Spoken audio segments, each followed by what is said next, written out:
Buenas tardes. Quiero agradecer a la Asociación Iberoamericana de Cirugía Pediátrica por permitirme platicarles de este tema. Yo soy José Manuel Tobilla Gutiérrez, residente de tercer año del Hospital Infantil de México Federico Gómez, y esta plática fue supervisada por el doctor Alfredo Domínguez Muñoz, quien es el jefe de cirugía pediátrica de este mismo instituto. Como un breve recordatorio histórico, en 1717, el doctor Patrick Blair en Londres describe los primeros hallazgos post-mortem en un paciente que falleció de un mes de vida por desnutrición severa y menciona que encontró el píloro y el duodeno hipertrofiados.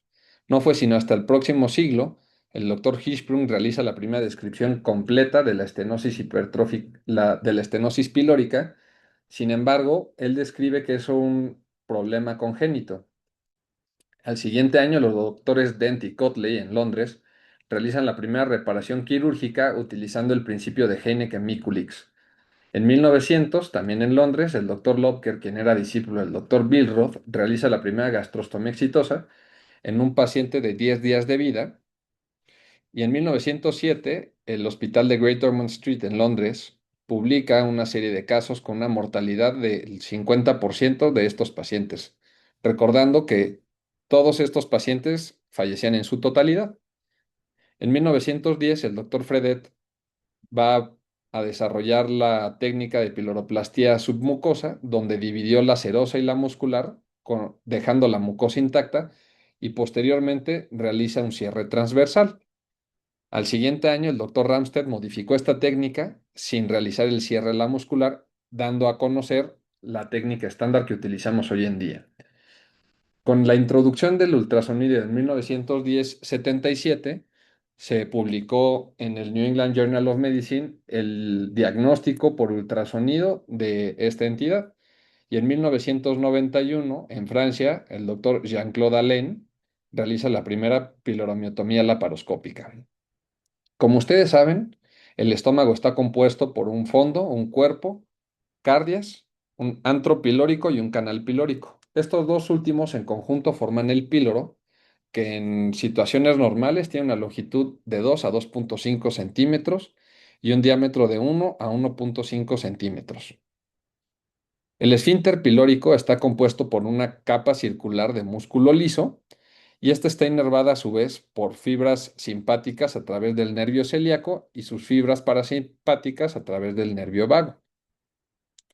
La irrigación, como ustedes saben, está dada principalmente por la arteria gástrica izquierda, que es una rama directa del tronco celíaco, y esta se anastomosa con la arteria gástrica derecha, que es una rama directa de la arteria hepática propia. En la curvatura mayor vamos a tener la irrigación por la arteria gastromental derecha, que es una rama de la arteria gastroduodenal, y esta se va a anastomosar con la arteria gastroepiploica izquierda, que es una rama de la arteria esplénica. El drenaje venoso sigue a las arterias. Sin embargo, es importante mencionar en cuanto a lo quirúrgico, que el sitio donde se une el duodeno con el antro está marcada por la vena prepilórica de Mayo, que esta drena a la vena gástrica izquierda. Para definir la estenosis hipertrófica de píloro, se define como aquella que tiene un estrechamiento adquirido del píloro debido a la hipertrofia progresiva del músculo pilórico. Y esta es la causa más común de obstrucción de la salida gástrica en lactantes. Como podemos ver en esta imagen, aumentan las fibras musculares y evitan el paso del alimento del estómago hacia el duodeno. Se presenta en 1,5 a 4 recién nacidos vivos. Es más común en hombres con una relación de 5 a 1 y se presenta normalmente entre la segunda y la octava semana de vida, teniendo un pico de máxima incidencia entre la tercera y quinta semana de vida. En esta revisión sistemática se analizaron los factores de riesgo perinatales para desarrollar una estenosis hipertrófica de píloro, donde se encontró que había asociación significativa en los pacientes que eran masculinos, en el tabaquismo gestacional, en los pacientes alimentados por fórmulas lácteas, en primogénitos y en aquellos que nacieron por cesárea. Y no hubo asociación con las pacientes que tuvieron gestaciones múltiples, partos prematuros o en los recién nacidos que fueron pequeños para la edad gestacional.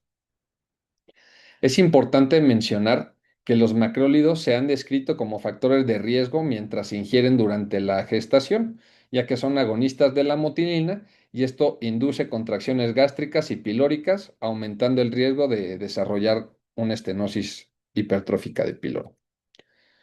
Se han descrito distintas teorías para lograr entender la fisiopatología de esta entidad. Sin embargo, la más aceptada es una disminución en la producción del óxido nítrico, que esto va a producir espasmos musculares y a su vez va a generar una hipertrofia del músculo pilórico. Los pacientes se van a presentar con vómitos postprandiales, progresivos, no biliares, que van a tener una característica en proyectil, como lo podemos ver en este video. También vamos a encontrar que los pacientes van a tener deshidratación, alteraciones ácido-base e hidroelectrolíticas, clásicamente descrita como una alcalosis metabólica, hipoclorémica e hipocalémica.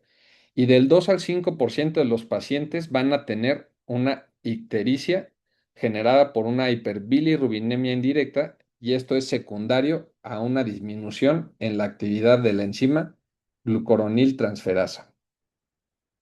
También podemos encontrar a los pacientes que van a tener una buena apariencia física, no van a tener pérdida del apetito, y esto en conjunto con toda la semiología nos puede dar un diagnóstico confirmatorio en un 75% de los casos.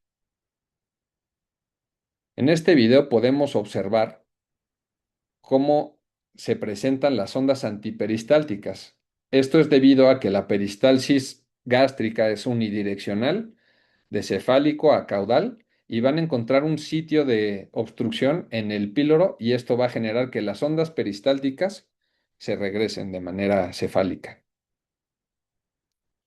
Para explorar el abdomen de un paciente nos debemos de colocar a la izquierda del paciente para poder hacer opresión o generar una presión de la oliva pilórica contra las vértebras y así facilitar la exploración. También en algunos casos, cuando el estómago está muy distendido, se puede colocar una sonda orogástrica para disminuir el gas gástrico y que sea más sencillo la palpación. En este video podemos observar cómo el explorador palpa la oliva pilórica y la desplaza de abajo hacia arriba, haciéndola más evidente. Dentro de los laboratorios que vamos a solicitar, van a ser una biometría hemática completa, una gasometría venosa, electrolitos séricos, tiempos de coagulación y bilirrubinas. En la radiografía de abdomen podemos ver abundante gas en el estómago y en algunas ocasiones podemos evidenciar ausencia de gas distal o disminución del mismo. Sin embargo, nuestro gol estándar para el diagnóstico es el ultrasonido, como ya se había mencionado previamente. Este tiene una sensibilidad y especificidad de hasta el 100%.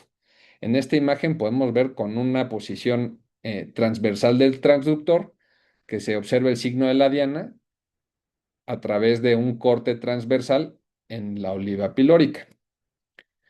Utilizando la mnemotecnia de Pi, que es 3.1416, podemos recordar los valores para realizar el diagnóstico, siendo un- una distancia mayor de 3 milímetros el espesor del músculo pilórico, una longitud mayor a 16 milímetros del canal pilórico y en algunas literaturas mencionan que mayor de 15 milímetros, mayor de 14 milímetros, perdón, el diámetro del píloro.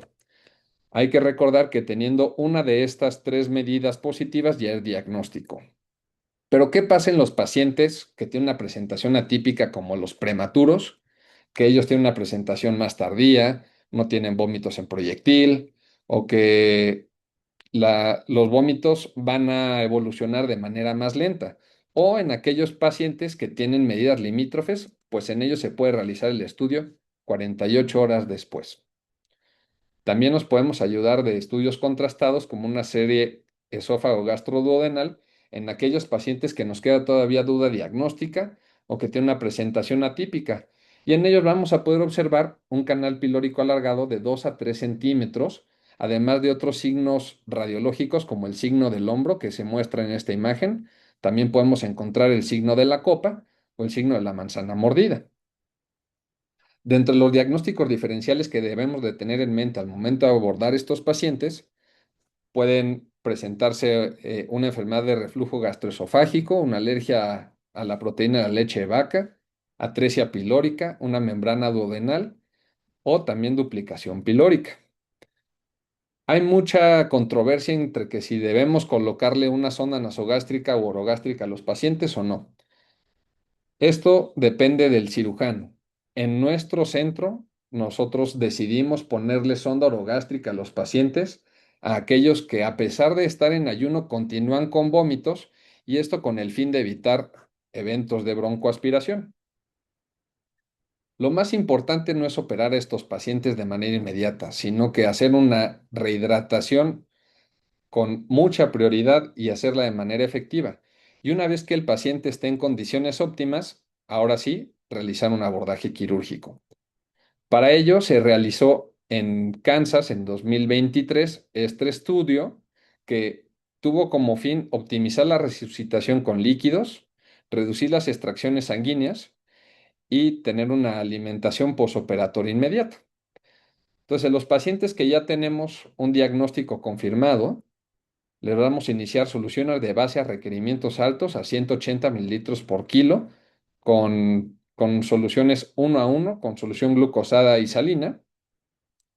Y vamos a definir los valores anormales de los electrolitos, siendo el potasio mayor a 5,2 o menor a 3,1, un cloro menor a 100 y un bicarbonato mayor a 30. Cuando los electrolitos son anormales, como en la primera opción, tenemos únicamente el potasio anormal, le debemos pasar una carga de solución salina a 20 mililitros por kilo. En el segundo escenario, donde tenemos dos alteraciones hidroelectrolíticas, se deben pasar dos cargas a la misma dosis y cuando están los tres electrolitos afectados, se van a pasar tres cargas. Después de una hora se deben de revalorar los electrolitos y una vez que ya estén normales, definiendo como un cloro mayor a 100 o un bicarbonato menor a 30 y un eh, lactato menor a 2, entonces se puede realizar una piloromiotomía sin tener el riesgo de apneas postquirúrgicas. Dentro del abordaje quirúrgico tenemos el abordaje abierto, que puede ser por la técnica clásica con una incisión supraumbilical transversa derecha, o la podemos hacer por un abordaje tipo Bianchi periumbilical, o se puede realizar por vía laparoscópica. Se han hecho distintos estudios como esta revisión sistemática que van a comparar entre la técnica clásica y la técnica periumbilical. En este estudio se recopilaron 321 artículos de distintos países, donde obtuvieron 15 artículos que fueron los finales, donde se incluyeron todos los criterios de inclusión y obtuvieron 1,770 pacientes con la técnica clásica y 1,194 pacientes por la técnica umbilical. De esto se analizaron diferentes variables como la perforación de la mucosa, que fue más frecuente en la técnica periumbilical, y además se analizaron otras variables como estancia hospitalaria, una hernia incisional y una piloromiotomía incompleta. Sin embargo, no hubo significancia estadística entre ellas. Por lo tanto, los autores concluyeron al final que el abordaje umbilical se asocia con una buena estética, pero con una mayor tasa de complicaciones. En la técnica abierta, como podemos ver en este video, se va a hacer una incisión supraumbilical transversa derecha de aproximadamente unos 3 a 4 centímetros. Se va a disecar por planos. Aquí estamos utilizando los separadores Farabeo para exponer adecuadamente los planos y con mucho cuidado vamos a ingresar a la cavidad abdominal. Una vez ingresando a la cavidad, vamos a encontrar que el hígado va a estar por encima de la oliva pilórica. Esta es una parte crítica, ya que debemos de exponer adecuadamente la oliva pilórica con mucho cuidado, haciendo tracción con pinzas Babcock o de manera digital, ayudándonos de una gasa si se nos llega a resbalar el píloro. Debemos de tener el píloro expuesto de esta manera.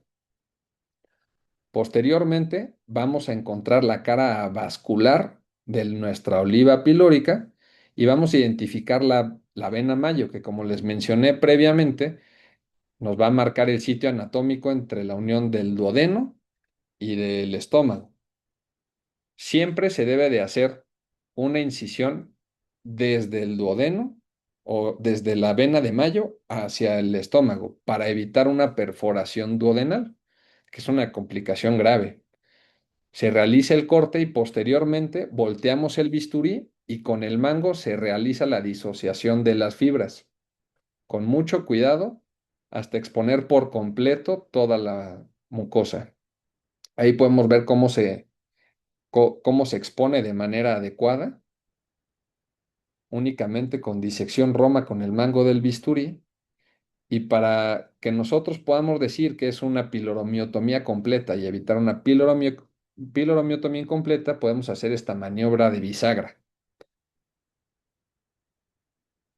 Finalmente, reintroducimos el píloro a la cavidad abdominal y le aplicamos un poco de agua para poder evidenciar si hay alguna fuga o no. Con ayuda de nuestro anestesiólogo le vamos a pedir que nos insufle aproximadamente entre unos 20 o 40 centímetros de aire y si burbujea, entonces se va a evidenciar la fuga. En la técnica laparoscópica se utilizan el equipo de 3 milímetros. Se realiza un abordaje infraumbilical en todos los pacientes menores de un año para evitar lesionar los vasos umbilicales y se utilizan dos puertos de trabajo.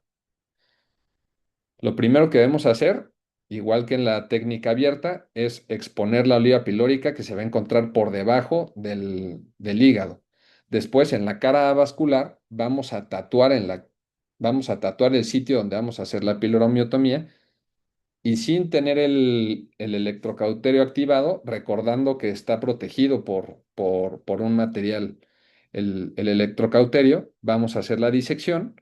Con el piloromiotomo laparoscópico vamos a disociar las fibras hasta exponer en su totalidad toda la mucosa, siempre yéndonos de la vena de mayo hacia el estómago, completando toda la disociación en su totalidad. Esto nos va a permitir que también hagamos una maniobra de bisagra, la cual la están haciendo los cirujanos en este video para evitar una piloromiotomía incompleta. Y finalmente les vamos a pedir otra vez a nuestro anestesiólogo que insufle para evidenciar alguna fuga en ese momento. También se han realizado revisiones sistemáticas de un abordaje laparoscópico versus uno abierto. En este artículo se recopilaron 434 artículos de 1990 al 2021, donde únicamente 7 cumplieron con los criterios de inclusión.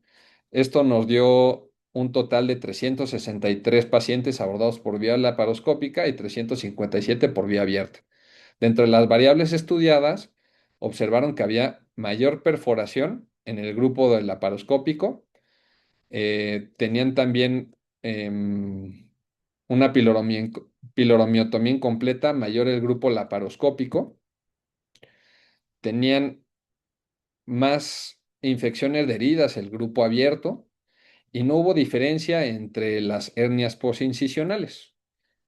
En el grupo laparoscópico tuvieron menos días de estancia intrahospitalaria y el tiempo de inicio de la vía enteral fue más rápido en el grupo que se operó por laparoscopía. Por lo tanto, estos autores van a concluir que el grupo que se abordó por un abordaje laparoscópico mostró una tendencia a la recuperación más rápida y menor infección de heridas, pero sin significancia estadística. Y esto nos concluye que no hay un juicio definitivo para definir cuál es una técnica mejor versus la otra. Dentro de las complicaciones posquirúrgicas a las cuales nos podemos enfrentar es una infección de herida, una hernia incisional, una piloromiotomía incompleta y una perforación de la mucosa. Pero la más temida y afortunadamente no es tan común es la perforación duodenal, donde se debe de realizar una reparación completa de la perforación y nos podemos apoyar de un parche de Piplón, que es un parche de Graham, para sellar el defecto. Se rota posteriormente 90 grados el píloro y se realiza una nueva incisión. Aquí en estas imágenes podemos observar cómo el sitio de perforación previo ya ha sido reparado en su totalidad, se rotaron los 90 grados el píloro y se hizo una nueva incisión. Se han descrito distintas formas de iniciar la vía oral en estos pacientes. En el Coran tenemos algunos esquemas, nosotros utilizamos otros. Sin embargo, lo más actual es iniciar el seno materno a libre demanda. ¿Cómo lo hacemos? Bueno, la primera toma con 30 mililitros de leche materna. Posteriormente, en 3 ocasiones, 60 mililitros de leche materna. Y una vez tolerado esto, ya puede iniciar el seno materno a libre demanda con toda seguridad de que no va a tener ninguna complicación. Para terminar, me gustaría decir que el diagnóstico temprano y una estabilización preoperatoria del paciente va a tener menor riesgo de complicaciones en ellos. El manejo quirúrgico oportuno puede modificar de manera definitiva la evolución natural de la enfermedad, como pasaba en 1717. Y el cirujano debe de optar por el mejor abordaje según su experiencia, sus habilidades quirúrgicas y los recursos de la institución donde labora. Muchas gracias. Esta es una imagen de nuestro instituto y aquí les dejo un correo. Muchísimas gracias.